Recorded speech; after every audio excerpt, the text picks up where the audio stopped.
One regiment sacrificed nearly everything to win the Civil War's turning point. It was July 2, 1863, mid-afternoon at Gettysburg. The Union left flank was crumbling. Confederate General Longstreet's assault had punched through the line, and if it didn't stop, the entire Union position would collapse. Colonel William Colville of the 1st Minnesota faced an impossible calculus. His 262 men stood between victory and catastrophic defeat. Directly ahead, roughly 500 Confederate soldiers were advancing. His superior officer gave the order that every soldier dreads: charge them, not to win, not to break through, just to buy time. Just to delay the inevitable long enough for reinforcements to arrive from somewhere behind the smoke and chaos.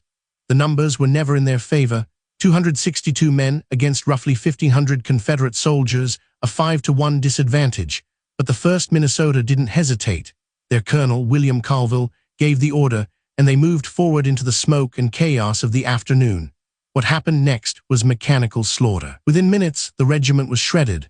215 men fell, killed outright, torn apart by artillery fire, or captured as they retreated.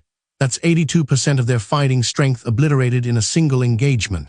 To put this in perspective, the largest casualty rate any other U.S. military unit has ever survived in one day stands at 71%. The 1st Minnesota exceeded even that horrific threshold. Soldiers who had marched together that morning were simply gone. Those who survived watched their friends die in the cannon fire and rifle volleys. The regiment ceased to exist as an effective fighting force in those terrible minutes. Yet they held the line, they bought time. The Confederates, shocked by the ferocity of the charge and the resistance they faced, slowed their advance just long enough. Union reinforcements poured in. The breakthrough that should have shattered the Union Army never materialized. The 1st Minnesota's sacrifice created a critical window, and in that window, the entire trajectory of the Civil War shifted. Here's what most people get wrong about that charge. It wasn't brave because it succeeded. It succeeded because of the brutal mathematics of time. When Colonel Sully gave the order to advance, the Union left flank was collapsing. Confederate General Wilcox's brigade was pouring through a gap that, if left unchecked, would have rolled up the entire Union position at Gettysburg. The 1st Minnesota had maybe 5 minutes before that happened.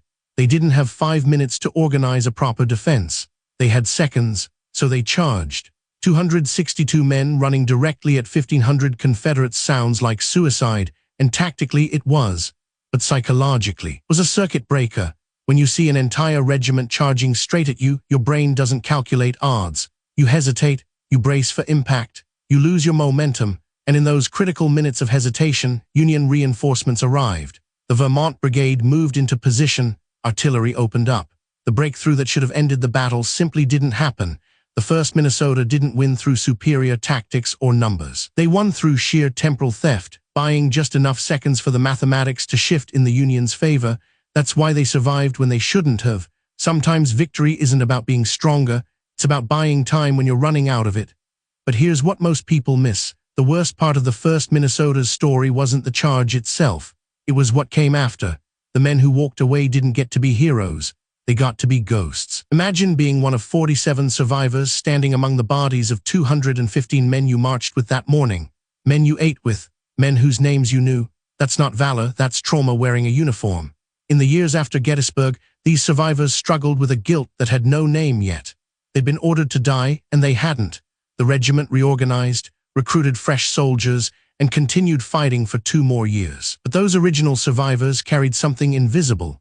They attended reunions decades later, old men still haunted by the question that survivors' guilt always whispers, "Why me and not them?" One veteran's diary from 1890, 27 years after the charge, still documented nightmares and what we'd now recognize as PTSD. The 1st Minnesota proved that survival, paradoxically, could be more burden than death. They lived long enough to realize they'd paid a price beyond comprehension. What the 1st Minnesota showed us that July afternoon wasn't heroism, it was choice. Faced with annihilation, they chose the nation over themselves. That decision rippled forward. Without their sacrifice, the Union line collapses, Lee advances, the war's trajectory shifts. One regiment's willingness to cease existing as a fighting force became the hinge upon which American history turned. Sometimes survival means accepting that you won't be the one who lives.